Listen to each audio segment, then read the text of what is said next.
hulle kakgedrag. Ek is jammer, ek sal dit oor en oor en oor en oor en oor sê. Kan iemand fucking snipe voordat ek julle snipe?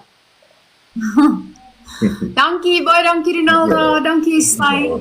Hulle verettering. Die punt is bin, die level van goed wat hulle oorgelieg het. Sy gaan sit op daai live, sy gaan mal oor my kinders. Sy sê ek het haar kind bespreek. Haar kind was nie bespreek nie. Sy speel hierdie manipulative. Maar hulle gebruik die hele tyd hulle kinders.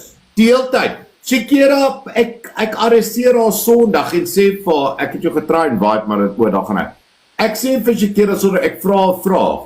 Hoekom het jy jou kind gebruik as collateral damage oor 'n swak verhouding tussen jy en jou ex? Hulle gebruik dit, sy het vanaand ook terwyl hulle geld gesoek het, sy weer gaan. En hier's my kind se kamer. En kyk, hy speel games. Wat 'n fuck het dit met TikTok uit te waai? Hoekom wys jy dit vir ons? Wie het dit gevra?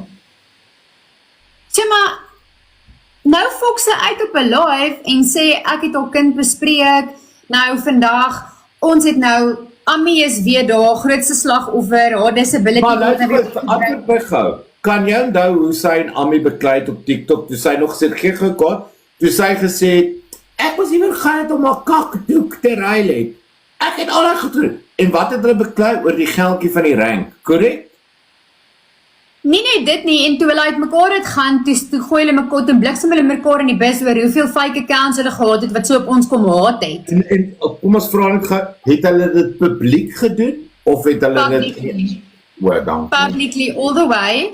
Maar die punt is, ek het alhoewel al daai dinge uitgekom het, die vieslike goed wat onder daai fake accounts gesê het ek Ami ook. Hoor julle wat sê Marlies? Die vieslike goed wat hulle gedoen het met fake accounts. Net wel. Die vieslike gaan dan?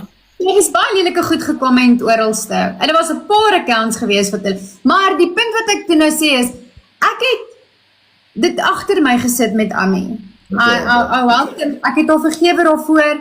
Ons het laaste wat ek nog gesien het as ons in comment sections was, met mekaar gelag en gesels en ewe skielik vandat sy nou weer chommies is met Shakira en hulle nou weer besluit het hulle is lief vir mekaar nadat hulle mekaar vir maande verneder het.